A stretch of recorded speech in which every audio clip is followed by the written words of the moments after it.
اللہ تعالیٰ خود وعدہ کرتا ہے 30 کا اور وہ 40 تک اس کو تبدیل کر سکتا ہے، تو پھر اللہ تعالیٰ کی وعید کے بارے میں تو خاص طور پر یہ امکان موجود ہے۔ وعید کہتے ہیں جو انذار ہوتا ہے، جو ایسی پیشخبری ہوتی ہے جو انذار پر مشتمل ہوتی ہے، تو اس کے بارے میں اگر وعدہ خدا تعالیٰ کا تبدیل ہوتا ہے تو اس میں تو بالکل بھی حرج نہیں ہونا چاہیے۔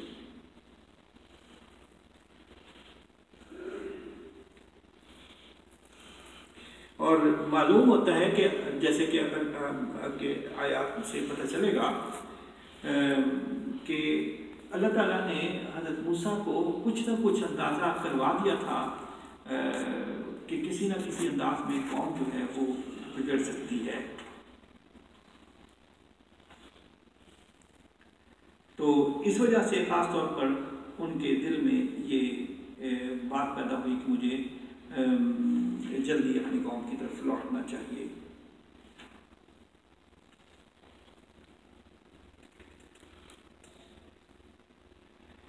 اب آیت نمبر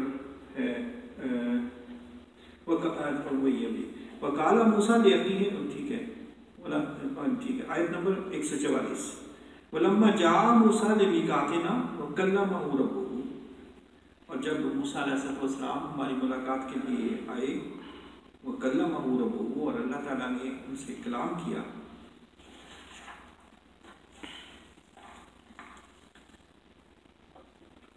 کالا، تو حضرت موسیٰ نے کہا رب ارنی انظر الیک، اے میرے اللہ تو مجھے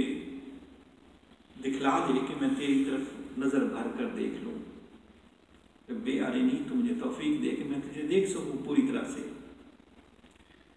کالا، تو اللہ تعالیٰ نے فرمایا لن ترانی، تو مجھے دیکھنے کی طاقت نہیں رکھتا، تو مجھے دیکھ نہیں سکتا، ولکن انظر، لیکن اس کے بجائے تو دیکھ الی الجبل، اس پہاڑ کی طرف، فإن استقر مکانہ، اور اگر یہ اپنی جگہ پر ٹھہر گیا، فسوف ترانی، تو مجھے دیکھ سکے گا۔ فلما تجلی ربہ، جب اللہ تعالیٰ نے اپنی تجلی ظاہر کی للجبل، اس پہاڑ کے اوپر، جعلہ دکا وخر موسیٰ صعقا، تو وہ ریزہ ریزہ ہو گیا اور موسیٰ بے ہوش ہو کر گر پڑی۔ فلما افاقا، جب آپ کو افاقہ ہوا، قالا سبحانک تبت الیک وانا اول المؤمنین، تو انہوں نے کہا پاک ہے تو، میں تیری طرف توبہ کرتے ہوئے آتا ہوں اور میں مومنوں میں اول نمبر پر ہوں۔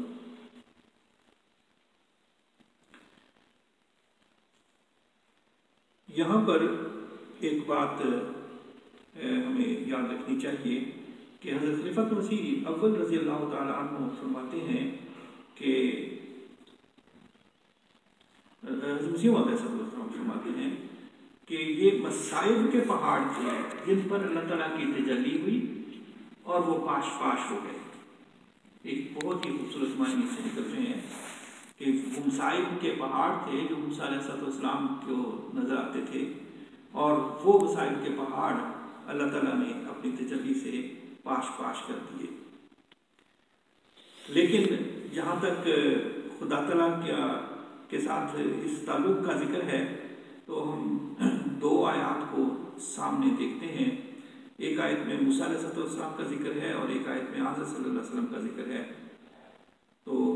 ایک آیت تو یہ ہے جس میں کہ فرمایا فلما تجلی ربہ الجبل جعلہ دکا وخر موسیٰ صعقا، کہ یعنی پہاڑ ریزہ ریزہ ہو گئے اور موسیٰ جو تھے بے ہوش ہو کر گر گئے۔ تو دوسری طرف حضرت صلی اللہ علیہ وسلم کے بارے میں جو ہے، اس طرح سے حضرت صلی اللہ علیہ وسلم کو اللہ تعالیٰ نے دیدار کا موقع دیا۔ ما زاغ البصر وما طغیٰ، نہ نظر کج ہوئی نہ حد سے بڑھی۔ یہ حالت ہوتی ہے اہل جنت کی، جو کہ اللہ تعالیٰ نے حضرت صلی اللہ علیہ وسلم کو بھی عطا فرمائی، اور اس کا ذکر حضرت مسیح علیہ السلام نے بھی فرمایا ہے۔ آیت نمبر 145 قال یا موسیٰ انی اصطفیتک علی الناس برسالاتی وبکلامی فخذ ما آتیتک وکن من الشاکرین۔ قال، اللہ تعالیٰ نے کہا اے موسیٰ انی اصطفیتک علی الناس، میں نے تجھے اپنے پیغامات اور کلام کے ذریعہ سب لوگوں پر فوقیت دی ہے۔ انی اصطفیتک، میں نے تجھے چن لیا ہے،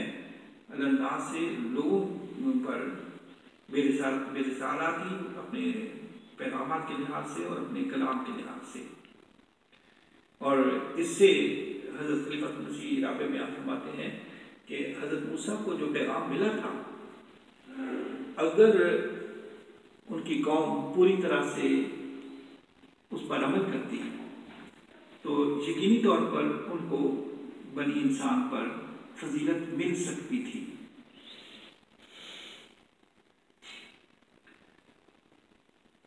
اور ساتھ بنی اسرائیل کو کہا کہ تم خدا تعالیٰ کا شکر ادا کرو کہ تمہیں موسیٰ جیسا نبی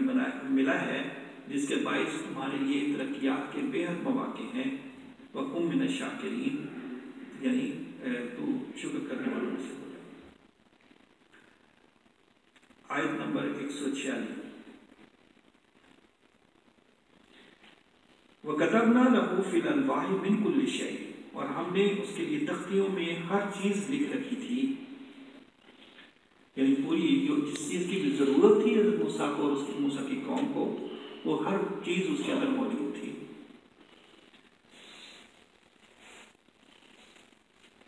موعظۃً، بطور نصیحت کے تھی، و تفصیلاً، اور ڈیٹیل کے لحاظ سے، تفصیل کے لحاظ سے، ہر چیز کی تفصیل اس کے اندر موجود تھی۔ اور اللہ تعالیٰ نے فرمایا فَخُذْهَا بِقُوَّةٍ وَأْمُرْ قَوْمَكَ يَأْخُذُوا بِأَحْسَنِهَا، اور اپنی قوم کو تو یہ حکم دے دے کہ اس تعلیم کے بہترین پہلوؤں کو تھامے رکھیں۔ یہ احسن یاخذوا بِأَحْسَنِهَا سے مراد، یہ سوال ذہن میں آتا ہے کہ کیا صرف اچھی باتوں کے اوپر عمل کرنا چاہیے، یا جس کو اچھی بات سمجھا جائے اس کے اوپر عمل کرنا چاہیے، دوسری باتوں پہ عمل کرنا ضروری نہیں ہے؟ خلیفۃ مسیح رابع بیان فرماتے ہیں کہ اصل مطلب یہ ہے کہ ہر تعلیم جو تھی اس کا ایک احسن پہلو ہے اور ہوتا ہے، تو اللہ تعالیٰ یہ فرما رہا ہے کہ اس کے احسن مقام تک اس پر عمل کرو، ہر تعلیم کے، یہ نہیں کہ اس میں سے احسن حصے کو چن لو، اس کو ترقی دیتے دیتے اس مقام پر پہنچ جاؤ کہ وہ احسن ہو جائے۔ جو بھی عبادت ہو، روزہ ہو، زکوٰۃ ہو، جو بھی عمل ہو، اس کو تم اس درجے پر لے جاؤ کہ وہ احسن ہو جائے۔ اسی طرح سے حضرت صلی اللہ علیہ وسلم نے جب ہمارے سامنے نماز کو رکھا اور بلکہ جبریل آئے تو ان کو بھی سمجھایا گیا کہ یعنی ان کے سوال کے جواب میں کہ احسن نماز کیا ہوتی ہے، اور ہر چیز کے احسن درجے تک پہنچایا۔ سَأُرِيكُمْ دَارَ الْفَاسِقِينَ، حضرت خلیفۃ مسیح رابع اس سے یہ نقطہ نکالتے ہیں کہ اس سے پتہ چلتا ہے کہ حضرت موسیٰ علیہ السلام کو اللہ تعالیٰ نے اشارہ دے دیا تھا کہ تیرے بعد کچھ لوگ ہیں جو کہ فساد پیدا کریں گے اور تجھے ایک بیڈ سرپرائز مل سکتا ہے۔ آیت نمبر 147، سَأَصْرِفُ عَنْ آيَاتِيَ الَّذِينَ يَتَكَبَّرُونَ فِي الْأَرْضِ بِغَيْرِ الْحَقِّ، اللہ تعالیٰ فرماتے ہیں میں ان لوگوں کی توجہ کو اپنی آیات سے پھیر دوں گا، الَّذِينَ يَتَكَبَّرُونَ فِي الْأَرْضِ، جو زمین میں تکبر کرتے ہیں، مطلب یہ کہ جو بھی انسان تکبر کرتا ہے اس کو ہدایت کی توفیق نہیں ملتی جب تک اس کا تکبر ختم نہیں ہوتا، تو تکبر جو روک بنتا ہے ہدایت کے راستے میں۔ وَإِن يَرَوْا كُلَّ آيَةٍ،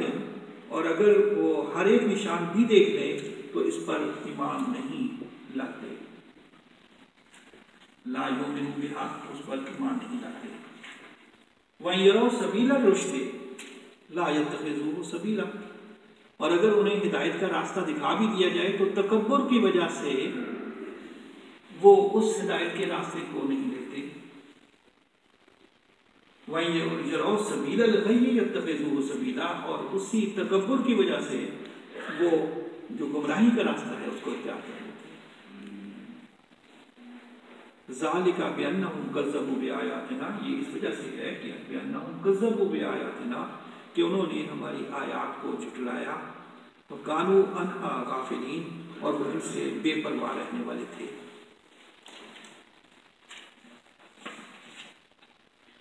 آیت نمبر 148،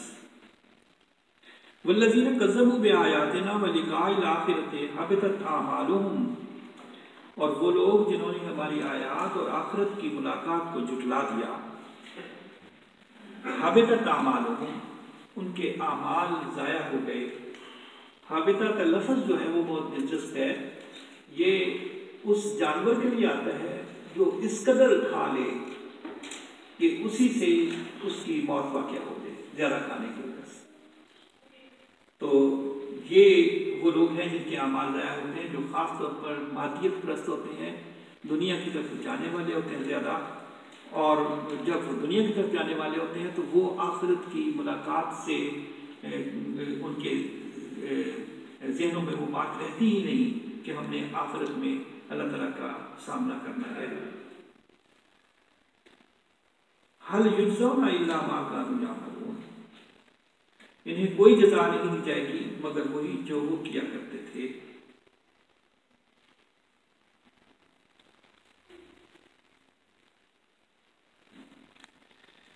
آیت نمبر 149، وَاتَّخَذَ قَوْمُ مُوسَىٰ مِن بَعْدِهِ مِنْ حُلِيِّهِمْ عِجْلًا جَسَدًا لَهُ خُوَارٌ، اور موسیٰ کی قوم نے اس کے بعد اپنے زیورات سے ایک ایسے بچڑے کو پکڑ لیا، یعنی معبود بنا لیا، جو ایک بے جان جسم تھا۔ عجل تھا، جسدن کا مطلب بے جان جسم تھا،